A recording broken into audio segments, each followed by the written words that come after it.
C'est au travers de nous que la parole de Dieu doit être annoncée. Mais les gens, ils ne sont pas fous. C'est à travers de nous, mais de notre comportement et de notre façon d'être. Si je vis une vie dissolue, ma parole ou la parole de Dieu n'aura aucun poids. C'est au travers de mon comportement. Jésus ressuscité, il a donné cette parole dans Matthieu 28, verset 19. Et c'est le centre, c'est le verset de l'année. Comme si on ne s'y attendait pas. Quelle bonne nouvelle. Matthieu 28, 19. Allez, faites de toutes les nations des disciples. Allez, faites des nations des disciples. Baptisez-les au nom du Père, du Fils, du Saint-Esprit. Enseignez-leur à mettre en pratique tout ce que je vous ai prescrit. De toute façon, nous sommes tous disciples de quelque chose ou de quelqu'un. Qu'on le veuille ou non. Nous avons tous un modèle. Et chapitres 6 et 7 des Actes des Apôtres, on va lire un peu ce matin. C'est une période qui est juste après un temps de réveil, d'évangélisation. C'est une période de persécution. Alors il y avait une forme de persécution en ce temps-là, il y a d'autres formes de persécution, il y a des formes d'incompréhension, il y a des formes de malaise. Et on ne sait pas où on va. On ne sait pas non pas ce que Dieu veut, parce qu'on sait ce que Dieu veut. Enfin, pardon, on sait ce que Dieu veut si on lit sa parole. Si on ne lit pas sa parole, on ne sait pas ce que Dieu veut. Je regarde de temps en temps sur Facebook, Twitter, et il y a des chrétiens super spirituels qui, moi je ne souhaite pas une bonne santé parce que l'année dernière j'ai souhaité une bonne santé et ils ont été malades. Et puis, je souhaite que tu sois soumis à Dieu. Ça veut dire quoi ça? Si ta vie naturelle de chrétien est une vie de chrétien, c'est que tu es soumis à Christ. Amen. Pas besoin de le souhaiter, vis-le. Oh, moi je souhaite que vous viviez le meilleur, et le meilleur c'est ce que Dieu veut pour vous. Amen. Et j'ai cette prétention de pouvoir vous le souhaiter. Mais la balle est dans le camp de chacun. Donc il y a un homme, Philippe, on a déjà parlé, je crois que j'ai déjà parlé un peu de Philippe cette année, dans la parole de Dieu. C'est un homme qui est animé par un désir d'annoncer l'évangile, de témoigner, de prier pour les personnes, de les amener à Jésus, afin qu'ils aient la vie éternelle. Dans Acte 8, verset 5, il est dit que Philippe descendit de la ville de Samarie, il y prêcha le Christ. Les foules tout entières étaient attentives à ce que disait Philippe. Lorsqu'elles apprirent et virent les signes miraculeux qu'il accomplissait, en effet, les esprits impurs sortaient de beaucoup de démoniaques, poussant de grands cris, et beaucoup de paralysés et de boiteux étaient guéris. Donc c'était une période de persécution, c'était une période difficile. Et le chapitre 7, on assiste même à la lapidation d'Étienne. Ça, on n'a pas eu ça, quoi. Chez nous, hein, pas ici, mais dans d'autres pays, ça se fait. Et ensuite, c'est la dispersion. Chacun part de son côté, là. Et c'est dans cette période-là que certains vont prendre des pantoufles. Parce qu'on dit du mal, parce qu'on fait du mal, parce qu'on nous en veut, parce qu'on ne sait pas, on peut prendre des pantoufles et rester chez nous, et eux, ils vont rester chez eux et se cacher. Mais il y en a d'autres, au contraire, qui vont profiter de ce mal-être, saisir que Dieu permet qu'il y ait des persécutions, que les gens ne comprennent pas ce qui se passe, et ils vont être investis de l'Esprit de Dieu et courir non pour fuir, mais pour annoncer l'Évangile. Et moi je parle de l'un d'eux, c'est cet homme qui s'appelle Philippe. Lui va redoubler de zèle, parce qu'il aime tellement son Seigneur, qu'il redouble de zèle. Il ne dit pas je reste chez moi, j'ai peur, ou ça bouge, ou je ne mets pas de gilet jaune, ou je mets des bonnets rouges, ou des bonnets bleus, ou des... Je sais pas, bientôt il va y avoir des pantoufles vertes, des pantoufles grises, n'est-ce pas, hein? Et parce que lui, il veut continuer à annoncer l'évangile, et il voit des miracles et des prodiges. Quand tu annonces l'évangile, tu vas voir des miracles. Quand tu parles de celui qui est l'auteur des miracles, il va que exaucer et produire des miracles. Oui ou non? Pourquoi? Parce qu'il a conscience qu'il appartient à Christ. Il a conscience de à qui il appartient.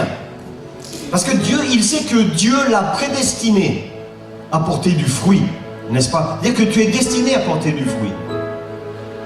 Et tout le monde le sait que nous sommes destinés à porter du fruit. La preuve, quand tu commences même un job, tu vas essayer en principe de te perfectionner dans ce job parce que tu veux devenir meilleur, parce qu'il faut que tu portes du fruit, il faut que tu aies un résultat. Parce que ça, c'est en toi, c'est à moi, n'est-ce pas? Et la Bible dit, écoutez bien, que lorsqu'on a accepté Christ, la loi, c'est-à-dire tu dois faire, tu ne dois pas faire, n'a plus d'emprise sur nous. C'est-à-dire que tu es libre en Christ, et dans cette liberté, tu vas obéir à celui qui t'a libéré, et c'est lui qui fait que tu porteras du fruit. C'est tout ce que ça vous fait. Amen. Romains 7, verset 4, de même mes frères et sœurs, c'est Paul qui l'écrit Romains, il va dire, de même mes frères et sœurs, vous aussi vous avez été mis à mort par rapport à la loi, C'est-à-dire que la loi n'a plus d'emprise sur toi, les pressions extérieures n'existent plus. Ma Bible dit dans Romains 7, verset 4, à travers le corps de Christ, pour appartenir à un autre, à celui qui est ressuscité, afin que nous portions des fruits pour Dieu. Comprenez l'histoire? C'est quand même pas mal. C'est-à-dire que j'appartiens à Christ, à celui qui est ressuscité, afin que je porte du fruit. Je porte du fruit pour lui. C'est-à-dire que les motivations de ma vie sont tournées pour lui. Et comme c'est pour lui que je vis, je vais porter du fruit pour lui. Et ce qui va m'omnibuler, ce qui va me presser, ce qui va être comme une douce pression d'amour sur ma vie, c'est de porter du fruit pour lui. Je prêche ça dans d'autres nations, ils sont tous debout, ils applaudissent. Tu prêches ça en France? On te dit, oui, c'est vrai, tu as raison. C'est cette motivation qui fait que les personnes non croyantes sont stimulées pour réussir, pour porter du fruit, n'est-ce pas? Dans un milieu professionnel, sportif, artistique, gagner de l'argent, avoir un bon travail, belle maison, qui a un résultat visible. Alors qu'est-ce qui se passe pour Philippe? Acte 8. On va voir rapidement cette belle histoire. Acte 8, verset 26 à verset 34.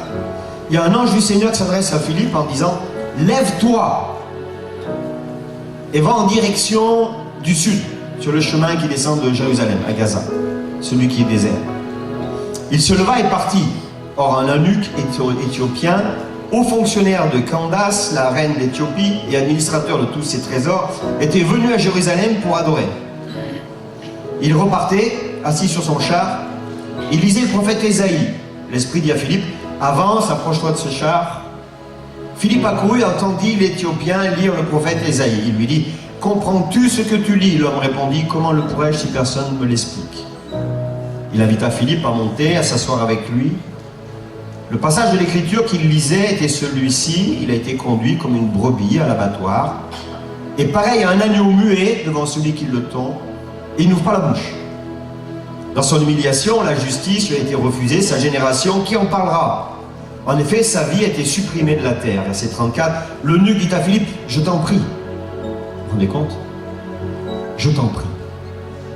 C'est les manifestations, revendications. C'est je t'en prie, dis-moi. Je t'en prie.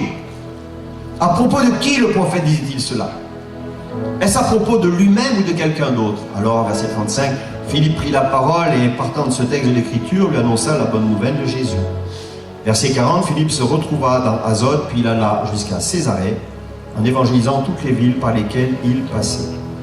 Donc on a vu, ça c'est une période difficile déjà, que vivaient les apôtres, les disciples, c'est un temps de persécution, et ça permet, ce temps de difficulté, d'annoncer l'évangile. Et souvent, Dieu agit dans ta vie, dans ma vie, lors des difficultés, vrai ou pas vrai? C'est lors des difficultés. Quand tout va bien, tout va bien. Et il agit au travers des difficultés qui vont nous pousser à sortir de notre confort. Et Philippe, c'est une personne qui est passionnée par l'évangile. Alors c'est paradoxal, c'est un disciple de Jésus, mais souvenez-vous, pour ceux qui lisent la Bible, il a été choisi non pas pour annoncer l'évangile, il avait été choisi pour servir aux tables.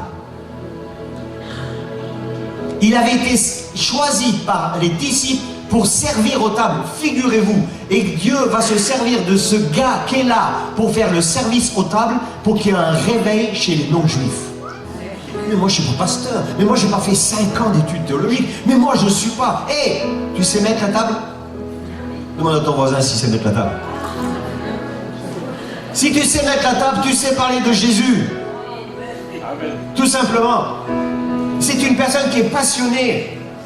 La Bible dit que pour être choisi, pour être sélectionné, pour mettre la table, ma Bible à moi, dans Acte 6, verset 5, sauf erreur, elle dit qu'il fallait être rempli d'Esprit Saint et de sagesse.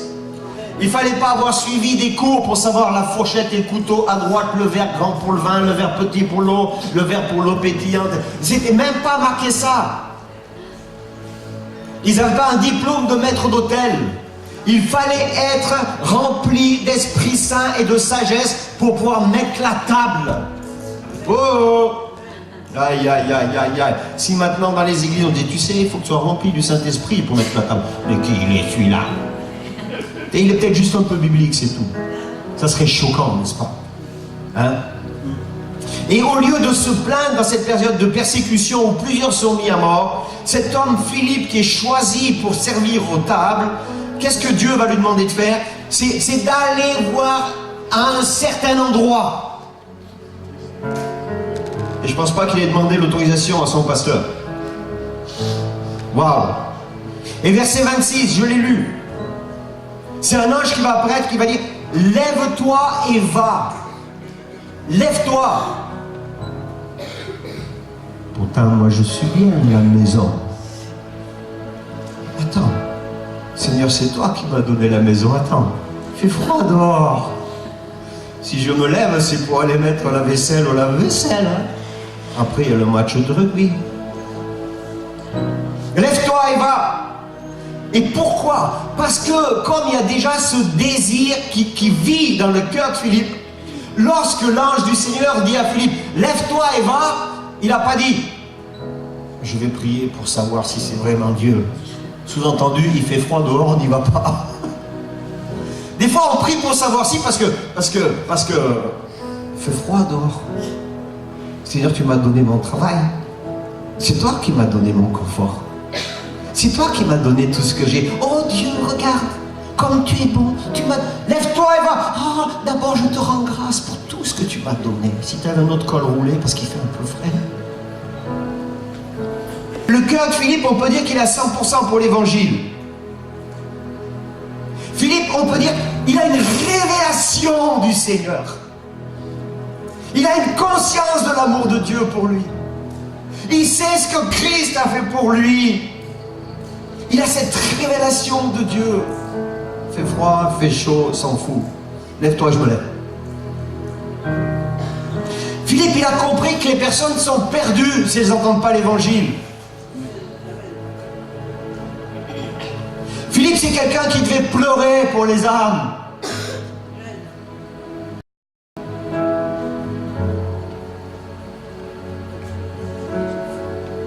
Et il savait que même s'il avait été choisi pour servir aux tables, il savait que les conditions c'était d'être rempli du Saint-Esprit. Il n'a pas dit: mais moi je suis rempli du Saint-Esprit, je veux prêcher tous les dimanches et faire le tour du monde.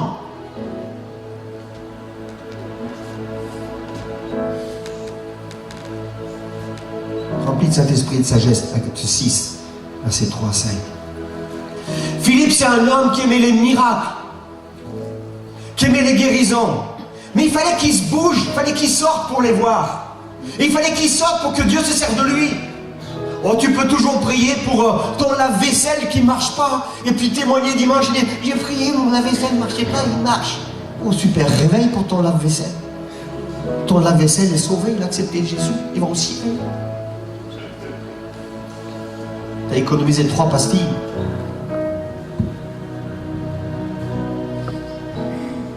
Et c'est toutes ces choses réunies qui lui ont donné leur envie de vivre pour le royaume de Dieu. Il ne vit pas que dans le royaume, il vit pour le royaume. Parce qu'il a eu une prédisposition. Et cette prédisposition, si tu as une prédisposition, tu ne peux pas rester de façon confortable. Tu ne peux pas. Mais c'est un homme spécial. Et j'oserais dire, c'est marqué sur... Peut-être qu'il était passé par là. C'est un homme ordinaire et Dieu va faire au travers de lui des choses extraordinaires. Alléluia. Vous savez quoi? Finalement, il vit la culture du royaume de Dieu. Et c'est quoi la culture du royaume de Dieu? C'est d'être attaché aux choses d'en haut. Dis à ton voisin, la culture du royaume, c'est d'être attaché aux choses d'en haut.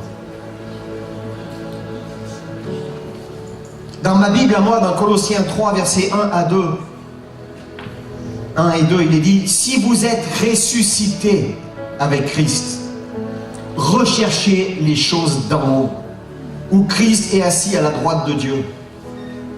Et verset 2, attachez-vous aux réalités d'en haut et non à celles qui sont sur terre. Tu es attaché à quoi ce matin? Je suis attaché à quoi? Nous sommes attachés à quoi? Est-ce que nous sommes attachés aux choses d'en haut ou est-ce que nous sommes attachés aux choses d'en bas? Il y a plein de questions qu'on peut se poser. Hier, j'étais attaché à quoi? Aux choses d'en haut, aux choses d'en bas. Et comme on entend parler de la culture de l'honneur à la mode, On parle peu de la culture du royaume. Et moi, je vais parler de la culture du royaume. Écoutez bien. Fantastique. Pour moi, c'était fantastique de découvrir ça. Mais peut-être que vous le savez. Le mot culture, c'est quoi la racine du mot culture?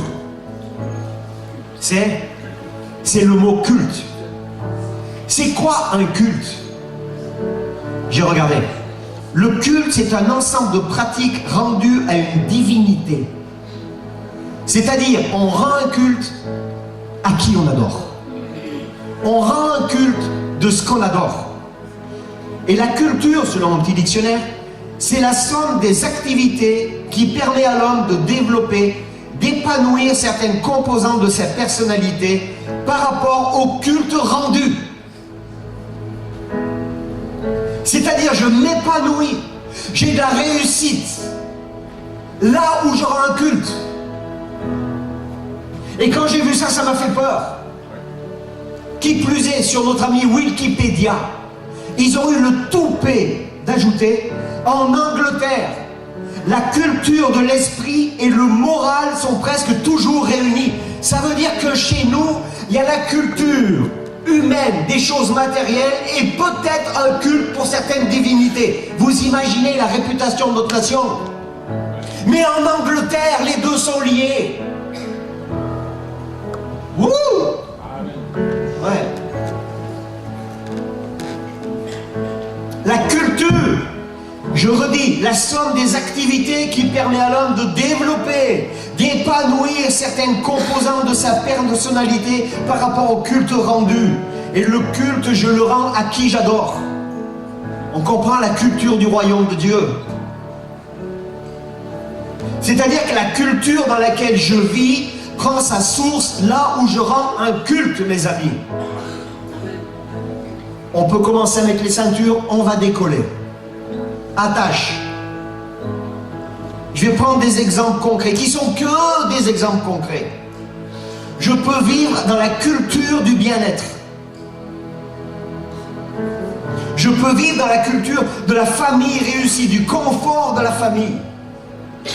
Alors, selon cette définition, l'ensemble de mes activités, de mes valeurs, qui vont permettre le bien-être, le confort de la famille, je lirai des livres relatifs au bien-être, je côtoierai des gens en relation avec ma culture, ma passion, donc le bien-être, j'investirai dans des domaines en relation avec ma passion, ma culture, et comme la culture vient de là où je rends un culte, on pourrait dire que je rends un culte au bien-être. Mais ma paix et ma joie sont juste passagères, parce qu'il me faut encore plus. Je vais voyager, ça va pas, je vais prendre, je pars 4 jours. Mais le problème, c'est quand tu reviens 4 jours après, pendant une semaine, ça va bien, t'en parles à tes copains si tu en as. Mais après, il faut que tu repartes encore. Pourquoi? Parce que dans cette culture-là, la paix et la joie va être juste passagère. Vous comprenez ce que je veux dire? Un autre exemple. Je peux vivre ce qu'on appelle la culture de la belle maison. C'est-à-dire, le centre de mes pensées, c'est je veux avoir une belle maison. Et l'ensemble de mes activités, de mon temps, de mes valeurs, vont permettre la réalisation de mon confort de ma belle maison. Alors je vais lire des livres qui vont parler de la belle maison. Il y en a un des livres pour ça. Comme pour le bien-être, vous savez, dans les librairies, pas les librairies où on vend des bouquins épais, là où on vend des bouquins toutes les semaines, vous savez, maison, déco, bien-être, yoga, machin, enfin, là, hein, voilà. Ils vivent de ces cultures-là, ils vivent de ça, n'est-ce pas? Donc, alors j'achèterai des livres qui parleront de la belle maison, du dernier meuble, du dernier carrelage, de nouveaux meubles. Et je vais côtoyer des gens, je peux même contaminer des gens comme ça, parce que je suis contagieux, n'est-ce pas? Qui vont être dans cette culture de la beauté de la maison. Et alors, je vais investir dans des domaines en relation avec ma passion, ma culture. Et comme ma culture vient du culte que je célèbre, on pourrait dire que je rends un culte à ce qui touche la beauté de ma maison. Il y a une convention. Ah non. Je dois refaire le carrelage. Ma paix et ma joie ne sont que juste passagères. Un autre exemple. Si j'ai la culture de la mode, c'est une culture ça. C'est l'ensemble de mes activités, de mon temps, de mes valeurs. Mais vous avez vu les jeunes? Moi j'ai grandi dans un quartier. Hein. Il n'y avait pas là. Tu sais, il faut. Les chaussures, c'est Nike. Et si tu es victime de cette culture-là, de la mode, tu es capable d'aller braquer une personne âgée à l'abbaye, à Grenoble, pour aller arracher la chaîne qui a été un héritage, qui a été donné pour la vendre 3 fois rien pour t'acheter tes Nike. Vous comprenez jusqu'où ça va? Vous comprenez jusqu'où ça va? Je reviens. La culture de la mode. Alors ça, c'est l'ensemble des activités, de mon temps, de mes valeurs, qui vont permettre que je sois au courant de ce qui est à la mode. Donc je lirai des livres qui parleront de la mode, qui me dicteront ce qu'est la dernière mode. Je côtoierai des gens en relation avec ma culture. Donc chaque fois, ça engendre quelque chose au niveau de mon cercle d'amitié relationnel. En relation avec ma culture, la mode, ma passion, je chercherai des objets à la mode, quitte à m'endetter. J'investirai dans les domaines en relation avec ma passion, ma culture. Mais comme la culture vient du culte, que je célèbre, on pourrait dire que je rends un culte à tout ce qui touche la mode. Ma paix et ma joie sont juste passagères, parce qu'il me faut encore plus. Et chaque fois, ces exemples-là nous montrent qu'on va investir, passer du temps, donner des priorités. Alors c'est pareil pour le sport, pour le travail, pour le corps, la réussite sociale, la réussite dans le travail, l'aspect physique, la science, la musique, les sciences occultes, toute chose qui prend une place majeure dans notre vie. Et ma paix et ma joie sont juste passagères. Il me faut encore plus. Mais, si j'ai la culture du royaume de Dieu, et c'est le cas de Philippe, notre gars là, quand l'ange lui dit va, il ne pense pas à la mode, il ne pense pas le carrelage, il ne pense pas à la tapisserie, il ne pense pas... Vous comprenez ce que je veux dire? L'établissement du royaume de Dieu, là où je suis, je lirai des livres en relation avec le royaume de Dieu. Ta culture, c'est quoi le dernier livre que tu as acheté? C'est quoi? La dernière musique que tu as achetée? Est-ce que c'est de la louange, c'est autre chose? Le livre, il parle de quoi? Moi, quand je vais chez quelqu'un, je détermine la culture qui a emprise sur la personne. Je regarde la bibliothèque, je regarde les bouquins qu'il y a. J'écoute la musique. Oh!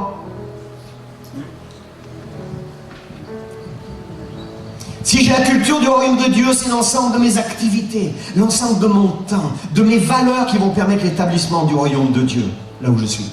Je lirai des livres en relation avec le royaume de Dieu. Je côtoierai des gens investis dans la croissance du royaume de Dieu. J'investirai pour les choses du royaume de Dieu. Pourquoi? Vous avez vu? Chaque fois, c'est les mêmes phrases. J'investis dans les domaines en relation avec ma passion, ma culture. Mais comme ma culture vient du culte que je célèbre, on pourrait dire que je rends un culte à Dieu. Que je célèbre son royaume. Et alors là, je réalise qu'il ne me manque rien. Amen. Amen. Parce que là, j'ai la paix. Parce que là, j'ai la joie. Parce que le fruit de l'esprit dans Galates 5, c'est la paix. C'est la joie.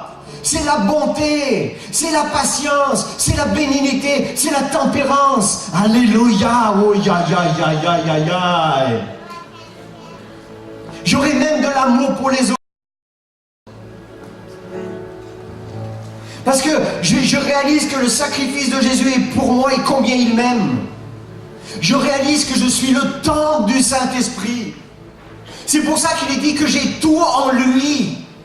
C'est pour ça que la Bible dit qu'il pourvoit à tous mes besoins. Mais c'est pas fini. Parce que ma Bible à moi, elle dit qu'il me donnera tout. Par contre, dans les autres priorités, c'est pas écrit ça. Il y aura toujours un manque. Donc on va être être vigilants sur ce que Dieu nous demande de faire. Nous devons être sensibles au Saint-Esprit plus que jamais. Mais ma Bible à moi, elle dit que ces brebis entendent sa voix quand même. Allez et faites de toutes les nations de disciples. Allez, ça veut dire que Dieu a un plan pour chacun. Marie-Claire l'a dit, on ne s'est pas consulté, elle ne savait pas du tout sur quoi j'allais prêcher. Elle m'a dit, tu prêches sur quoi? J'ai dit, je ne te dis pas. Les gens m'ont dit, je ne te dis pas. Ça ne vous intéresse pas. Priez pour savoir ce qui va se passer. Moi, je sais. Verset 27, il se leva et partit. Et Philippe agit. Parce qu'il est dans la culture du royaume. Il n'est pas dans une autre culture. Il obéit de suite sans attendre une confirmation, sans attendre d'avoir une conviction dans son cœur. C'est délicat. Quand on prie, tu sais, il faut que Dieu me parle. Ah bon? Si Dieu veut, il faut que Dieu me confirme. Ben, lis un peu plus la parole. Et quand tu entendras une phrase, quand tu entendras une parole qui est conforme à ce que tu lis depuis déjà 10, 15, 20 ans, tu ne vas pas jeûner et prier pour savoir si ça vient de lui. Là, tu peux dire Amen. Est-ce que vous me suivez? Je suis toujours vigilant sur « Oh, il faut que Dieu me montre, il faut que Dieu me dise. » Écoute, si tu lis le même bouquin depuis 20 ans, tu sais ce qu'il t'a dit. Parce que ça fait 20 ans qu'il te le dit. Hello? Ça fait 20 ans qu'il te le dit. Et Philippe, je ne vois pas dans mon texte qu'il a prié, qu'il a jeûné plusieurs jours, n'est-ce pas? L'avantage de la culture du royaume de Dieu, bien sûr, c'est cette paix. Bien sûr, c'est cette joie. Sinon, on peut prendre des séminaires. Hein? Aller à des séminaires pour avoir la joie, pour avoir la paix, pour avoir tout ce que vous voulez. Mais l'avantage de vivre dans cette culture du royaume, il est même écrit dans la parole. Dans Matthieu 6, au verset 33. Matthieu 6, verset 33. Écoutez. Oui, aïe, aïe, aïe, aïe, aïe, aïe. Cherchez d'abord le royaume de Dieu et sa justice. Et tout cela, tout ce que tu peux chercher te sera donné par-dessus tout. Oui, je ne sais pas comment vous pouvez rester les bras croisés en entendant ça. Je ne comprends pas, moi. Je ne comprends pas. Moi, quand je préparais ça, je sautais dans mon séjour. J'ai dit, Seigneur, oh là là là là là là, qu'est-ce que je vais me crever à chercher le reste? Le secret, c'est ton royaume d'abord. Non, mais sérieux, c'est tout ce que ça vous fait. Aïe, aïe, aïe, vous n'avez pas compris. Là. Et qui c'est qui a compris ce qu'on vient de dire? Mets la main, parce que je vais répéter encore. Bon, alors je répète, parce qu'il n'y a pas toutes les mains levées. Ça veut dire que quand d'abord tu t'investis dans le royaume de Dieu, quand tu cherches le royaume de Dieu, il va te donner la maison, il va te donner le carrelage, il va te donner une tondeuse pour que tu te coupes un peu, et puis une autre casquette, tout est. Amen! Oh! Amen. Oui, si tu cherches d'abord le royaume, si tu cherches pas le royaume, c'est que tu es dans une autre culture. Tu as juste à être débarrassé de ça. Mais fais l'expérience. C'est lui qui va te donner. Parce que lui, il n'est pas contre les belles maisons. Il est pour. Même mieux, il est pour que tu aies la plus belle maison du quartier. Et attends. Avant que tu aies une belle maison, la plus belle du quartier, il faut d'abord que tu tondes ta petite pelouse que tu as. Il faut d'abord que tu sois fidèle dans les petites choses avant d'en avoir des grandes. Oh, oh. Venez dans ma voiture, elle est propre, hein. Parce qu'un jour, Dieu m'a parlé, j'avais une 3 chevaux break toute pourrie. C'est pas ce que c'était 3 chevaux break, hein. C'était avant 2000, pardon, dans le siècle passé. Et je frottais, mon beau-père s'en souvient, la rouille tombait. Et on se foutait de moi. Et Dieu m'avait dit, écoute, prends soin des petites choses et je t'en donnerai des grandes. Je veux que ta voiture soit toujours propre. J'ai dit, ça alors, pourquoi? Et j'avais cette vision d'être un témoignage. Si quelqu'un a besoin que je puisse prendre la personne, l'amener chez moi, que ce soit propre. Que ma maison, et pas les voisins qui disent « Ouais, mais ton Jésus, t'as même pas le temps de... » Vous comprenez ce que je veux dire? Et ça me coûte 0 de frotter la voiture. Ça me coûte 0 de tondre la pelouse. Ça me coûte 0. Et j'ai toujours le temps parce qu'il existe la nuit. Puis venez vivre avec moi quelque temps, vous allez voir. Je peux vous dire combien de temps je dors. Et je ne regrette pas. N'est-ce pas? Parce que la Bible dit que si tu prends soin des petites choses, il t'en donnera des grandes. J'ai jamais voulu des grandes. Mais Dieu te donnera si tu es fidèle dans les petites choses. Prends soin de ce que Dieu te donne.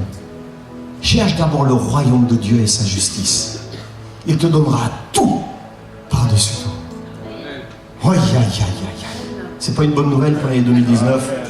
Et comme l'a dit Marie-Claire, c'est même valable pour 2020, pour 2021, pour 2022, pour 2023, pour 2024, pour 2025, pour 2026, pour 2027, pour 2028, pour 2029, pour 2030, pour 2031, pour 2032, pour 2033, 34, 35, 36, 37, aïe, aïe, aïe, aïe, oh, oh, mais c'est Dieu, oh, c'est biblique ce que je dis, c'est Dieu, c'est Dieu. Ton carrelage, il est valable pour 3 ans. Nous, on a mis du carrelage.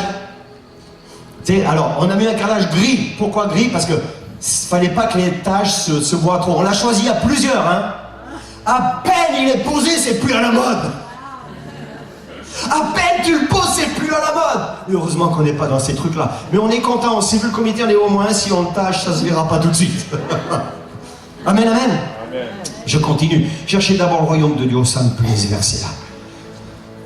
Quand on met une priorité dans une autre passion, ma Bible dit que j'ai... Ah ouais, ça c'est une belle phrase quand même. Quand on met en priorité une autre passion, dans ma Bible, j'ai jamais vu que Dieu s'occupait de ces choses. Cherche d'abord le bien-être de ta maison, de toi-même et toutes choses. Non, non, j'ai jamais vu ça. Je sais pas si on a la même Bible. Moi, j'ai pas vu. Hein? Verset 29, l'Esprit va dire à Philippe, Philippe, lui, il a cette relation, cette intimité avec Dieu. Il est dans le royaume. Il vit le royaume. Il baigne dans cette culture du royaume. Et quand l'Esprit lui parle, il comprend. Parce qu'il sait. Parce qu'il n'est pas pressé par d'autres choses. Il n'a pas d'autres priorités. Parce qu'il est déjà sorti d'un confort. Vous savez quoi? Le confort... Aïe, aïe, personne ne va être choqué. Hein? Le confort, c'est pour les vieux. Le confort, c'est pour les vieux. Oh, on me dit mais t'es à la retraite alors t'es bien maintenant. Je dis écoute, je sais pas, je vois pas, au contraire je bouge encore plus quoi. Moi je veux rejoindre le Seigneur sur ah non, sans l'évangile quoi. On est compte? Le confort c'est pour les vieux. Et voilà ce que j'avais écrit, c'était inconfortable d'être dans un confort parce que le confort c'est pour les vieux. Réfléchissez. Le confort c'est quand ça y est, je suis bien. Et mon canapé, mon carrelage, ma tapisserie. Moi, ça va 10 minutes, vous m'offrez le pastis avec ça, même 1 heure. Allez, on prend le pastis autour comme ça. Mais après, il faut que je bouge. Après, il faut que j'aille. Après, il faut faire quelque chose. Oh oh! Non, non, non, non, non, non. Sors de chez toi. Sortons de chez nous, allons voir les personnes, même si on pense qu'il y a des personnes importantes. Moi, j'aime côtoyer des gens importants. Vous savez pourquoi? Parce que quand tu les côtoies, tu sais, ils ont des titres. Ils ont plein de machins comme ça. Et moi, j'aime quand Dieu permet que je sois à côté d'eux, je les touche. Mais ils n'ont pas l'habitude. Tu sais, je ne veux pas dire non, hein. Mais il y en a, c'est... Et là, on commence à parler de l'essentiel. Et quand on commence à parler de l'essentiel, il y a tellement de choses qui nous rejoignent. Pourquoi? Parce qu'il y a un cœur, parce qu'il y a des sentiments, parce qu'il y a des émotions. Parce qu'il y a un désir de vivre. Parce qu'il y a des questions, à quoi je sers, où je vais après, d'où je viens. Et Dieu. Verset 30, Philippe a couru. Philippe a couru. Philippe, il a enlevé les pantoufles. Il a choisi les chaussures, puis il est allé doucement. Ma Bible dit, Philippe a couru. Ça veut dire qu'il va courir. Ça veut dire qu'il est motivé. Ça veut dire qu'il va s'intéresser à la personne. Ça veut dire qu'il n'y est pas allé timidement. Ça veut dire qu'il est allé, il était sûr de lui. Il est convaincu. Il est déterminé. Pourquoi? Parce que c'est en adéquation avec ce qu'il a dans les tripes. Et c'est ça, sortir de son confort. Si dans tes tripes, tu as un confort qui fait que tu ne bouges pas et que tu restes enfermé, premièrement, j'aimerais pas être à ta place. Tes jours sont comptés. Tu peux regarder 5-6 fois les feux de l'amour, après c'est fini.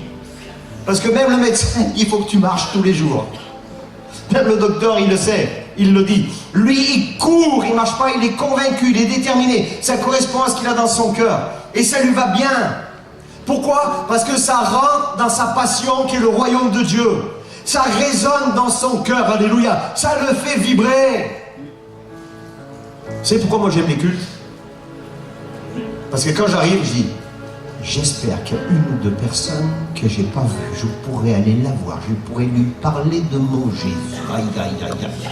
Moi j'aime bien, tu sais, j'ai pris un abonnement chez le coiffeur. Mais j'aime aller chez mon coiffeur et chez ma coiffeuse. Une fois par semaine. Là-bas, les jouets. Pour pas cher, hein. 30 € par mois. C'est bon, hein. Et j'y vais. Et vous savez pourquoi? Bonjour, ça va? Oh ouais, ça va et vous? Oh ouais. Bon alors, j'ai entendu dire que dans l'islam, il y avait ça. Vous en pensez quoi? Vous, pas vrai, Claire? Chaque fois, c'est pas... C'est une... Comment dire? C'est comme une convention. Vrai ou pas vrai? C'est vrai ou pas vrai? Dis-le. Oui, elles viennent tout le temps. Elles viennent toutes. Mais alors, dans l'islam, qu'est-ce qui est écrit? Alors moi, je suis obligé de bosser. Je relève les sourates et puis je leur dis. Mais le bouddhisme, c'est quoi? Donc j'ai une fois par semaine, 1 heure d'évangélisation dans un... Et toutes les petites, elles entendent l'évangile. Et vous savez, quand on va retourner là, elles ont encore noté plein de questions, elles vont nous poser des questions. Alors moi, je suis bien, je vibre. Avant de venir au culte, j'arrive avant. Qui c'est qui n'est pas venu là? Les deux messieurs, là, je vais parler avec vous tout à l'heure. Hein? Moi, j'aime bien quand je vois des gens, je m'intéresse aux gens, j'aime les gens. Est-ce que tu aimes les gens? Est-ce que tu aimes les gens? Oh là là là là, je continue. Philippe, il accourt. Il sait, il ne va pas avec crainte de ce que l'autre va dire ou penser, parce qu'il sait que c'est un rendez-vous divin. Et il y a tellement de personnes dans notre entourage qui ne savent pas qui est Jésus. Il y en a qui connaissent. Ah, moi, avant qu'on parle de Jésus mort ressuscité, l'image de Jésus, c'était Jésus sur la croix. Vous savez, il y avait les bonhommes là, avec les... Comment on appelle ça? Les baïonnettes, là, avec le casque, les militaires. Ça, je savais que c'est la guerre. Puis il y avait un gars, à moitié à poil, sur une croix, en béton. Il dit, ça, c'est Jésus. Mais quand on m'a dit qu'il était... C'était ma vision. Jusqu'à 28 ans. Donc si tu as moins de 28 ans, tu es en avance sur moi. Si tu l'as rencontré alors que tu n'as même pas 28 ans, tu es vraiment en avance. Vas-y, double. Ne fais-moi pas de queue de poisson. Et quand on m'a dit Jésus est mort, ressuscité, je dis ça alors. On peut prier pour toi, tu vas être guéri. Je dis ça alors. Et tu es entouré de personnes qui ne savent pas qui est Jésus. Qui ne savent pas qu'il vit aujourd'hui. Qui ne savent pas que tu peux prier pour elles.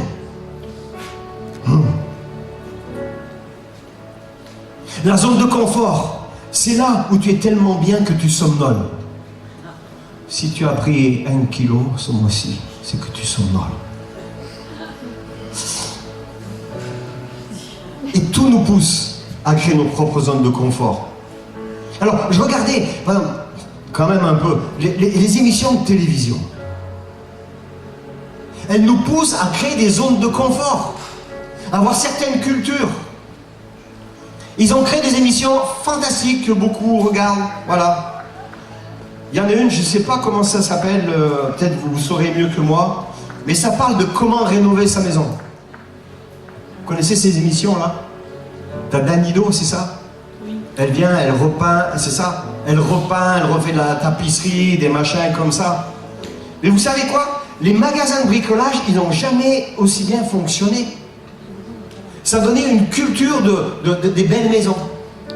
Alors tu regardes et puis elle a mis ça et tu vas mettre pareil, quitte à t'endetter, quitte à après tous les 3-4 ans tu repeins, tu refais, et puis tu côtoies des personnes et tu leur dis même les couleurs qu'elles doivent mettre elles, même si ça ne correspond pas. C'est quand tu vas chez un, tu as la même maison chez l'un et chez l'autre et chez l'autre. Après il y a la culture de la cuisine.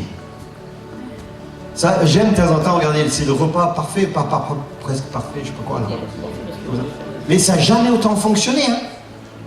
Mais ça a fait bosser le commerce, magasin de bricolage, pour la cuisine. On fait et la culture du royaume. Oh, ouais. La culture du royaume. Verset 34, je t'en prie, ça c'est le cri de l'eunuque qui est là dans son char. Explique-moi, dis-moi, j'ai besoin de savoir. Moi, quand je vais chez mon coiffeur, c'est ce que j'entends. Elle ne le formule pas comme ça. Mais Kali, est-ce que vous pouvez m'expliquer? Alors, la discussion, elle commence toujours doucement. C'est celle qui s'occupe de moi. Alors, elle change, j'ai vu, c'est des coquines. Elle change. Il y en a une qui m'a posé des questions, tout le monde entend, puis j'ai repéré une elle n'ose pas, puis c'est elle qui va me couper les cheveux, t'as vu? La prochaine fois. Elle m'a dit, au fait, monsieur Buis, la dernière fois, vous avez dit, bon, ça m'a interpellé, et oh, faut qu'on amène une Bible, au fait, à la Big Boss. Mais j'ai pas de Bible, pourtant j'ai lu la Bible, hein. Ils veulent se justifier. Pourtant, j'ai lu toute la Bible hein, quand j'étais petite. J'ai dit, ma coquine, t'as lu toute la Bible quand t'étais petite, c'est impossible. Mais je laisse faire. Je ne pourrais pas avoir une Bible, je vous l'achète. On va lui offrir la Bible. Et ça, c'est le je t'en prie. Quand quelqu'un commence à te poser la question, ça, c'est les je t'en prie. C'est explique-moi. Philippe, il vivait la culture du royaume. Il est sorti de sa zone de confort. Il est sorti de chez lui. Il est allé. Et il y a eu du fruit. Il y a une telle désespérance. C'est-à-dire la solution, elle n'est pas politique. Elle n'est même pas dans les services sociaux. Ça, je le constate chaque jour. Je peux vous dire combien les autorités supérieures le savent bien. Et c'est l'apôtre Paul qui va insister auprès de son disciple Timothée, qui va lui rappeler l'essentiel de sa vie. Dans 2 Timothée 1, verset 6. C'est pourquoi je te le rappelle. Ranime la flamme du don de Dieu que tu as reçu lorsque j'ai posé mes mains sur toi. En effet, ce n'est pas un esprit de timidité que Dieu nous a donné, mais un esprit de force, d'amour, de sagesse, et donc prendre du témoignage à rendre notre Seigneur. Ranime la flamme. Ranime la flamme. Sois pas timide. Sorte de la zone de confort. Dieu t'a donné un esprit de force, de sagesse, afin que nous puissions revêtir, vivre la culture du royaume. Et en ce début d'année, le Seigneur nous rappelle une fois de plus ce pourquoi nous vivons, afin que nous annoncions sa parole, que nous sortions de notre zone de confort. C'est l'apôtre Paul qui dira « L'amour de Christ me presse ». Ça veut dire quoi, l'amour de Christ me presse? Ça veut dire qu'il se sait tellement aimé par Christ qu'il est contraint de le partager. Et quand tu te sais tellement aimé par Christ, tu es contraint de partager, parce que tu réalises encore plus la désespérance de ceux qui sont autour de toi. Et il y a comme une douce pression dans cette année 2019 qui nous pousse à sortir de notre zone de confort. Matthieu 6, verset 33. Cherchez d'abord le royaume de Dieu et sa justice, et tout cela vous sera donné par-dessus tout. Je vais inviter les chantres, et puis on va reprendre ce chant, s'il vous plaît, qu'on a fait encore tout à l'heure. Il y a un verset majeur. Tous les versets sont majeurs dans la parole. Mais il me semble, pour cette année 2019, Colossiens 3, versets 1 et 2. Bien sûr, on n'oubliera pas Matthieu 28 avec notre mandat d'aller faire des disciples. Mais dans Colossiens 3, il est dit, et je crois que c'est Christ qui vous dirait ceci dans ces temps, début d'année. Si donc vous êtes ressuscité avec Christ, Colossiens 3, versets 1 et 2. Qui est-ce qui est ressuscité avec Christ ici? Si donc vous êtes ressuscité avec Christ, cherchez les choses d'en haut, où Christ est assis à la droite de Dieu. Attachez-vous aux réalités d'en haut et non à celles qui sont sur terre. Attachez-vous. Attachez-vous. Est-ce qu'on peut se lever? Je vais prier puis on va refaire ce chant. Alléluia, Seigneur Jésus. Oui, Seigneur, nous sommes une église, nous sommes chrétiens. Et dans la Bible, il dit que nous sommes ressuscités avec toi. Et tu dis, Seigneur, que si nous sommes ressuscités avec toi, tu nous demandes de rechercher les choses d'en haut. Pardon pour tout ce qui a pris la priorité pendant cette année passée. Et ce n'est pas une bonne résolution que nous prenons. Nous ne prenons aucune résolution. Mais nous recevons juste ta parole qui vient produire du fruit dans nos vies. Cette parole qui dit que comme nous sommes ressuscités avec toi, nous devons rechercher les choses d'en haut. Christ est assis à la droite de Dieu. Et tu nous demandes de nous attacher aux réalités d'en haut et non à celles qui sont sur terre. Merci pour ta parole. Parce que tu es un Dieu qui nous aime, un Dieu qui nous garde, un Dieu qui veut nous bénir, comme cela a été dit. Pour la collecte, quand on te donne, tu nous donnes. Aussi, on va être attaché encore plus à toi. C'est-à-dire, quel que soit le royaume, qui n'est pas le royaume de Dieu dans lequel nous avons été cette année, nous voulons sortir de ce royaume-là et pénétrer ardemment dans les choses du royaume de Dieu. Nous voulons voir des miracles et des prodiges, non pas pour nous, mais pour les personnes qui sont autour de nous, celles qui cherchent un sens à leur vie, celles qui ont plus d'espoir, celles qui sont perdues, et celles qui se disent en bonne santé, mais ne savent pas où elles vont aller le jour où elles quittent cette terre. Seigneur, merci parce que nous recherchons les choses d'en haut. Et nous savons que toi, tu vas nous donner tout par-dessus tout.